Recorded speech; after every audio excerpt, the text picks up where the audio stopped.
Welcome to my land. Actually, it's not mine, right? It's the place where we live.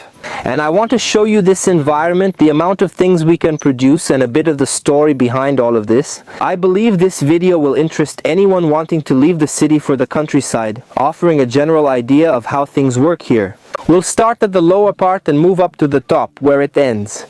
This land was my grandfather's, but he has passed away. Look, the coffee drying yard, with the sheds where the coffee is still dried today, right?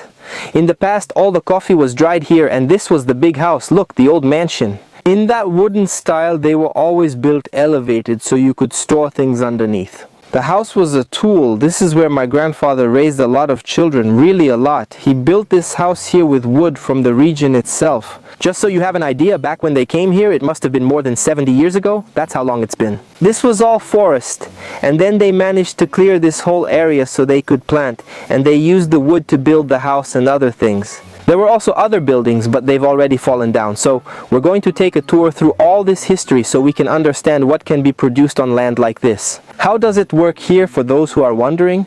This lower part is the only place on the land that has water, so we took advantage of this space to build this huge dam. Because it's only this little corner here, there's no more water in this area here, so it's just this little corner here. This is where there's water, which is the place where the spring is. Over there, past the dam, it's already the neighbor's property. So, despite the land's size, there's not much water. If we planted the whole area, I don't think there'd be enough water. But then, we collected a lot of rainwater. You saw in the previous episodes, in the short videos, us collecting rainwater. And we managed to fill this dam. We built this dam last year, and now we were able to fill it with rainwater. So if everything goes well, we'll have water this year. We have multiple distribution systems that divert water, preventing it from entering the dam and affecting the soil. So it diverts here and goes over there. The water that comes from the rock, it diverts and goes over there. This whole lowland area here has a lot of fruit trees, many trees that bear fruit. This is one of the greatest treasures for anyone who owns a farm. You can produce a lot of food in a small space, much more than you can eat. And it might not seem like much, but if you add it all up, everything you can harvest here is many tons of food. You can sell this kind of food. They're perishable things. There aren't people to come get them, but those who live on the farm have access to this kind of food, which usually doesn't have pesticides. They're a little uglier than what you find at the market because they don't have pesticides. They don't have a bunch of chemicals that will harm you. And then, besides saving money at the market, if you know how to make use of these fruits, I'll show you some of them during the video, you also eat much healthier food. Right here by the cement yard, there's already a guava tree which was full, but now its season has mostly passed. So it's just on the ground now. Look at this lemon tree we have here. Look, there are a lot of lemons. It's full here too. I remember there was always a sugar apple tree here, but it's died now. We picked many sugar apples from it. Banana trees are everywhere, and they're great because they require no care but keep producing bananas. There are also some coconut trees. This one isn't producing yet, but there will be others over there. We'll go by later. Let's walk a bit over here so we can find a few more plants down here for you to see under the big house. In the past, tools were put here, so this was a work tool like a pickup truck. Nowadays, they used to put weight on top of it to transport things. They used to transport sacks of coffee, fertilizer, not fertilizer because they didn't use it, right? But anything heavy, from the harvest, firewood, they would transport it in this, pulling it by hand. There were no horses, and the space below was used for storage, which is why the house was built high. Look, there's a lot of cacao here. There are other fruit trees, some jabuticaba trees. Before we continue down there, up top, so it can become an irrigation register, I'll show you what's up here in a moment. The land is pretty big. If you measure from one end to the other, it's about 1 kilometer. But they're narrow strips. I'll show you how it works in a minute. The strip I'm taking care of right now is this one. You can see it goes from there, from the road to over there. It's a narrow strip, about 30 meters, less than 30 meters, and it goes all the way down there. But there are others over there and others over there. These strips are the divisions that were made when they split the inheritance among the children, right? And so I'm with this one here, this strip here, which is one of my aunt's strips. So you can see that I planted some coffee here. The coffee is already growing. It's 6 months old. Look how cute it's going to fill in here. Previously, it was always coffee here. My grandfather grew it along with bananas and other crops, but coffee was always the main one. The difference was there was no irrigation back then. I was the first to bring water up to this high point. Here, there's about a 170-meter difference in altitude. That's a lot. So it was a really hard job to get water up here, especially since it was just a very thin stream, but it worked out. Now we have water up here and we're irrigating. Let's go back down there. Let's close and open this here, right? I decided to come halfway up to show you from here. Maybe you'll get a better idea for a bit longer. The land that belonged to my grandfather was very big, so they had to make these strips to divide my father's part. That's right. Just over there in the corner, see where the banana trees are? If we go down here, straight ahead is my house, and that's his strip. After his is the strip of another aunt of mine. This small coffee field is the one my brother leased. Here, it's common to lease land from those who can't tend it. This is the land I leased, where the cocoa is now planted. What if she goes straight up to the top? That's the coffee field we were just at, and if you keep going, you'll reach my other uncle's land with pasture, coffee, and other things. In the past, this land was all full of pasture and coffee. My grandfather, who took care of it with his sons, he had a lot of children, right? But they didn't need irrigation, so it was much cheaper and easier to maintain, although there were other limitations, right? Less money, and coffee sold for a lower price. There was no transportation. My father was the only one with a motorcycle, right? But he always just had a bicycle. So this whole hill was climbed on foot every day to work. Nowadays, we go up these hills all by motorcycle, right? Many times a day, it wouldn't even be possible to do it on foot because you have to keep going up all the time. Look, the irrigation here, so I was watering these sections, and with that, there were strips for each brother. And that's something you need to think about too, because if you're going to live on a farm, you'll need some space to be able to grow something. Unless you have your own job there and you want to go to the farm as if it were a vacation home. No, that's not how it works. You'll always need to clean, mow, and do chores, right? Is the farm a lot of work? However, if you have a nice space, you can plant and produce resources from it. All this area here, once it's filled with cacao trees, will be very beautiful. It will basically become a forest. Want to see? I'll show you one. You can see one from here that's already grown. This is going to be a very good and steady source of income because cacao produces many times a year. But getting there takes a lot of work, a lot of time and effort, and a lot of resources to turn this into a source of income. Look over there. See that? That's a cacao forest. But nowadays, buying a piece of land like this to live on is usually absurdly expensive. You can even find one to buy at a price you could afford if you finance it for the rest of your life, right? Very tiny plots that they call chacrinha. But be careful with that, man. This chacrinha thing is actually like this. These are people who want a lot of money for land that isn't worth that much. So what do? They chop up the land into several small pieces and start selling them as if it were a subdivision, as if they were lots inside the city. The price may look attractive compared to a regular plot of land. The land is absurdly expensive, but when you look at the actual usable area of that land, you see that it's not really that cheap after all. With that, the guy who had a plot of land that was maybe worth 500,000 can make 5 or 10 million from the land by dividing it into small plots. People buy a very small piece of land which you can't do anything with, and most of the time doesn't even have water. So you have to be really careful with these small plots. They usually just give you trouble. It's a headache. To get water, you spend money drilling a very deep artesian well, and in the end you can't really make much use of it, so be careful with that. But let's talk a little. Squasa. Ant infestation. Wow, there are a lot of ants here, man. Wow, so many ants, and they're big-headed ants too.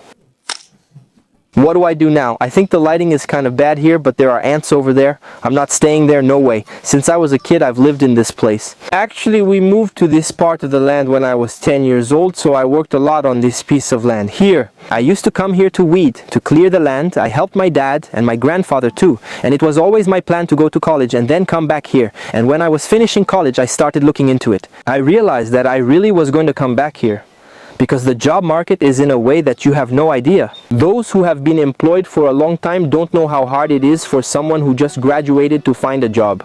Man, I was finishing college and I started sending my resume everywhere, doing interviews, looking for jobs in person. I couldn't get anything, man. Even though I was graduating from a really good college, a federal university, I couldn't get anything. Every job opening asks for experience. It's absurd, man. There's no opportunity for someone who's just starting out. The only people who were getting jobs among those who studied with me were the ones who were already working before graduating, because when they graduated, they already had experience. There were some programs where you worked for free inside other companies while I was studying, and that gave people experience and they managed to get jobs. I didn't work in that field because I needed to support myself and earn money while they worked for free. I worked in other areas unrelated to my degree, and I was also making videos. I worked making videos and making knives and other things, and because of that I didn't have any experience and couldn't get a job at all. So I started looking into some public service exams to take. Just so you have an idea, I went to a public service exam for a job that paid 3,000 reais. You see, I studied for 9 years in college just to earn 3,000 reais a month. That's absurd. And on top of that, do you think I managed to pass the exam? Not only did I not pass, but nobody passed the exam. It was so hard, the questions were so difficult, impossible, that nobody could even get the minimum score to pass the exam. It's not that there weren't any openings, there were, but nobody managed to get the minimum score, which isn't right. Whoever gets the highest score is the one who stays. You have the minimum score, and above that, that's where you have the elimination round with the highest score. And there were a lot of people taking that exam, so I started to realize that this became unfeasible. It's absurd. How can you hold an exam like that? I studied really hard to do that, and the thing turned out to be impossible to solve. And the job market is like that. I believe this happened precisely because of the army, the rural army. You see, back in my grandfather's time, everyone wanted to live in the countryside. They worked there, and then there was a period when people saw things change. Those who were in the city were developing, having access to more resources, more things, and those who were in the countryside didn't have access to those same things. Checklist: identify main ideas, remove repetition, condense descriptions, keep original perspective, ensure clarity and grammar. Many people move to the city for study and work, making cities crowded, space limited, living costs high, and the job market very competitive. But here in the countryside, we have plenty of work, really a lot. If you come to the countryside, you won't be idle for a single day because there's so much work to do. And you can earn a lot better than with those city jobs. I said, man, if I go back to the countryside and do what I used to do before, I'll make twice as much as I'm trying to make now.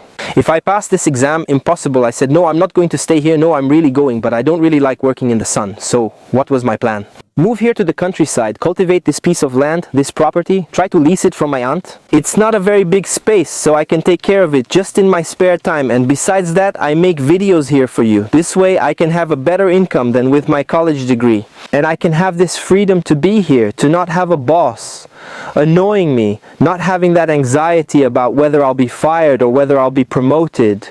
People who spend their whole lives working in search of a promotion just to earn a salary niche. And look, I'm not doing this here to sell you a course, because you've probably already seen a bunch of videos of people making this kind of video explaining and all that, and then out of nowhere, buy my course and you'll get rich working on the internet. I don't have that, man.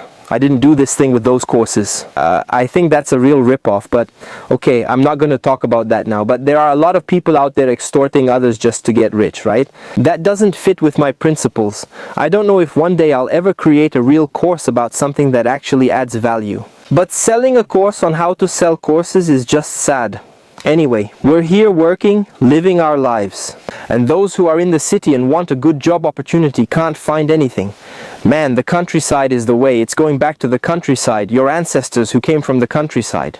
You'll have to go back, man. There are plenty of jobs here. It's a lot. It's a lot of work. It's a lot of cultivated land, which needs people to spray pesticides, to weed, to prune, to harvest the coffee, to do many things. Depending on the region, it'll be a different crop. In our region, the main ones are coffee, cocoa, and pepper, which are 3 non-perishable products. A good harvest is only possible with crops that have a market. If I planted something else, I couldn't sell it, so everyone grows this. My father keeps the tradition and grows many bananas. You see, he has a banana patch here, not on his own land, but on land leased by my brother and me.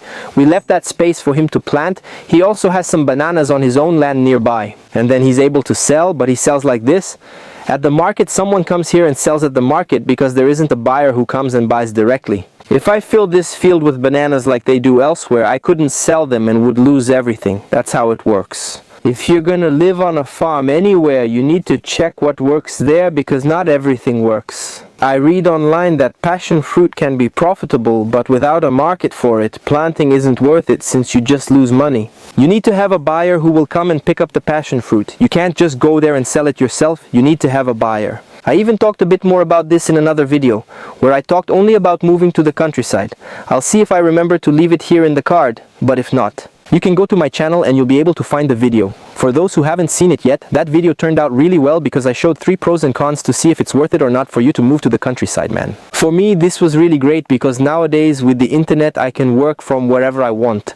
Because I already have this channel here and other profiles too, which I manage and post videos on, and through that I have my own income. I know that if it were just for me to work only in the fields, it would be tough because it's complicated, man. Farm work is hard. That's why so many people don't want to work in the fields, because it's really hard work. It's exhausting. But with the internet, many people can move to the countryside and keep working. Those who work from home office, there are many different jobs. You don't have to sell courses. You can do something else and still have your own income. Even living in a much safer place with cleaner air where you can grow your own food. Sometimes by moving to the countryside, you can even have a better financial life than if you stayed in the city where the cost of living is much higher.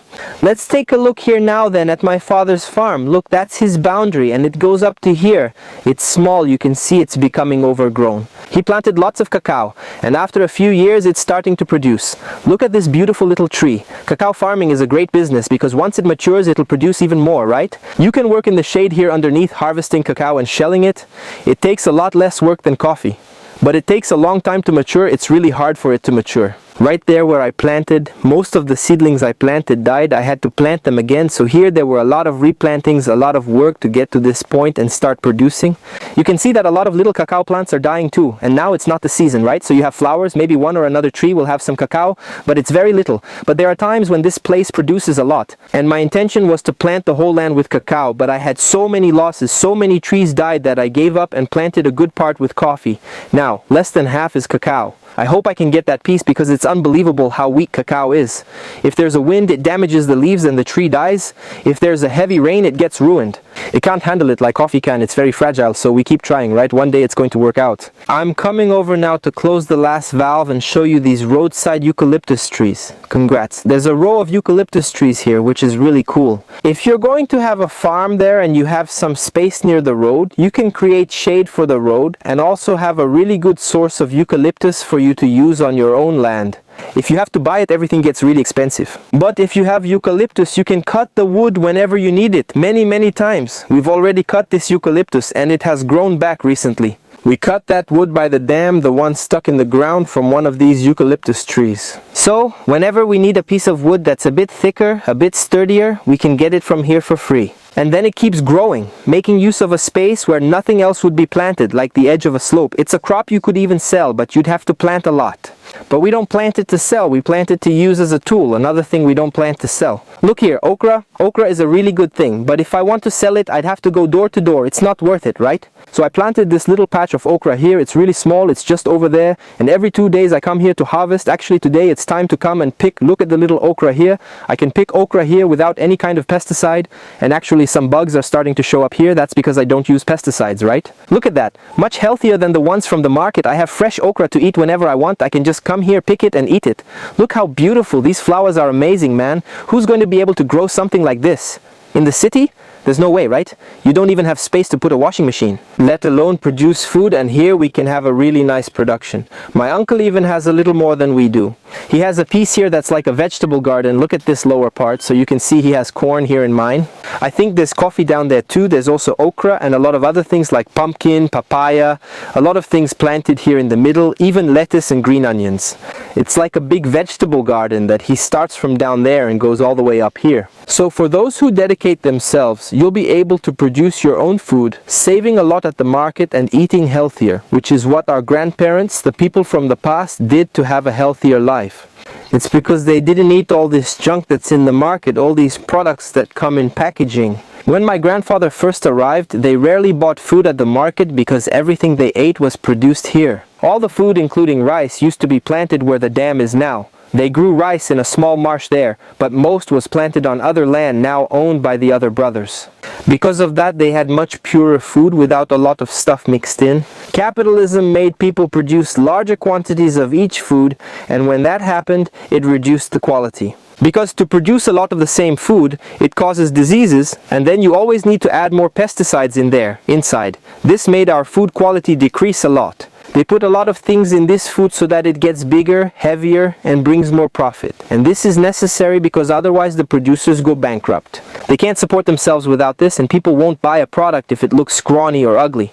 They only buy it if it looks nice. So, the market itself shaped this trend, and there's nothing we can do except try to be different. Oh, I'm going to produce my own food, at least part of it. That's great, and those on small farms have this option. I planted some cocoa but gave up. Only one tree survived here and another there, the rest died. I planted coffee in its place. The plants are still small, unlike the ones up there. I'm going to open the last valve here, so now this lower part will get watered. We were down there is water, and here in this upper part it's all coffee. It goes all the way up to the water tank. Look at this, no poison can kill it. It's a pest, a kind of vine. Look at the size of this thing. It grows so fast. It keeps growing here in the middle. You have to keep pulling it out, so you pull it out because poison can't kill it. You saw the cacao down there, coffee here, and here we planted pepper here. See those stakes? Pepper is the priciest crop to plant because stakes are costly, making it much more expensive overall. They say it brings more profit, but I don't know. We'll see since we planted it here. It takes some time to grow and produce, but it grows quickly and is the first to produce among the three I mentioned.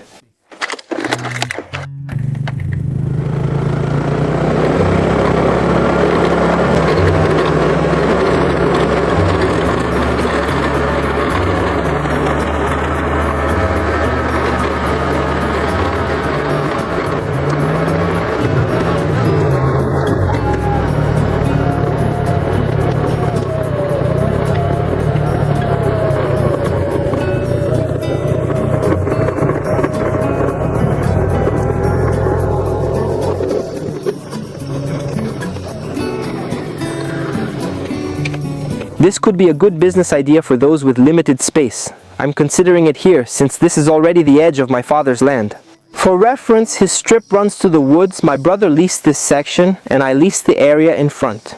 Since he hadn't planted anything here yet, I asked for this space so I could make this yard, and my intention is to build a nursery here. Since there are so many people planting in large quantities, one thing that's never left over is seedlings. Many people need seedlings, so you have to order from nurseries in advance to plant anything. If you wait until the last minute, there won't be any left. It's a business with lots of market potential, room for newcomers, and doesn't require much space. You just need a really small space, maybe about the size you would use to build another house. That's enough for you to set up a nursery and have a good amount of seedlings. I did a rough calculation. Here, I think you can fit about 30,000 cocoa seedlings in this area, and 30,000 cocoa seedlings, if they're cloned, you can sell each for 10 rees.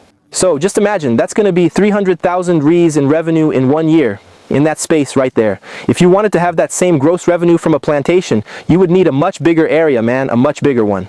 If you have a small farm and want to use the space well, this could be a good option. Plus, if you're dealing with a small quantity, it doesn't require much work. If it's a very large quantity, of course it's going to be a lot of work, but with a small quantity like this, you can manage it in your spare time. You'll have to make an initial investment, but then you'll have profit. Of course, not all of it is profit. A good part of it will be spent in the process, but it's an option too, you know? I'm trying to do this. I haven't succeeded yet, but we'll get there gradually. We need to diversify our income sources and production methods. If we're working on the farm, we shouldn't stick to just one thing. If I only grow coffee and the price of coffee drops a lot, the loss is huge. But if I have several things, if one of them goes bad, the other one does well, and that's how we keep going. That's the way we work. So this area here is still going to be planted. My brother's going to plant coffee here. It's already been plowed, but we haven't been able to do it yet. And my father, he's down there at the bottom. He's not coming up here. No, he said he won't finish planting his land. No. Look at how many jackfruits are on this tree. And this isn't the only jackfruit tree. You see there's one over there where we just were. There's another one there, another one here, another one there. And down there, there are a lot more. The amount of food you can produce in a small space, man, is absurd. There's no way we could eat this much jackfruit. It's a shame we can't sell it. There are buyers. There are some regions where this would sell easily, but not here. There are no buyers for this. And here is my house. But I've already made a full video about it, showing all the details. I posted it last week, so if you check my profile, you'll be able to see it better. Anyway, this is a very important point. If you're moving to the countryside, where will you live? Building is expensive, so it's best to use an existing structure if possible, right? Because to build a house from scratch, you're going to spend a lot of money. There are also some more fruits there, oranges, lots of them, many orange trees, and more guava trees. Here we have a mulberry tree, which is already my father's house. Look at this big mulberry tree, lots of mulberries. This one produces many times a year and it's tasty, huh? These small mulberries like this, they're sweeter than the big ones, and it's a fruit you won't find to buy in the city. I've never seen this being sold at the market. The only way for you to eat this, which actually has a lot of vitamins, is by having a tree. It's really good, man, really sweet. It's like this all year round. There's always some fruit being produced all the time. And if you don't want to have breakfast at home, if you want to go outside and eat fruit, you can. I've done that a few times. Oh, another thing too. Fish. We released a bunch of baby fish here, and if they survived, we're going to have plenty of fish in a year or so. We planted sugarcane on the other side and some fell over there, but soon the whole area will be full of sugarcane. Over there we already have bananas, coconut again, and here we have a big jambo tree. This is a blessing. It's one of my favorite fruits and it produces several times a year. The birds are coming to eat, so some must be ripe. Here's one fallen. It's starting to ripen but still green. There must be at least one that's ripe. Look, the jambo tree. It's nice because you can climb up here and eat up there. Look, there's a bird up there, see? It's already enjoying it. What is it? A woodpecker, right? Look at its crest. See, it's a woodpecker, right? When you have this variety of fruits around your house, the birds come naturally. You don't need to put them in cages to hear them singing. There are a lot of birds here. That mulberry tree gets full of birds when it's loaded, and this rose apple tree is also food for them, right? And it's a kind of wealth that people who live in the city don't have. Anyway, living in the countryside is a dream, man. It will give you much better pleasures and a much higher quality of life. However, it has its costs, it's a lot of work, and it's not cheap to get there if you don't already own a piece of land. But it's possible. If you have a dream, pursue it and you'll succeed. See you next time, okay?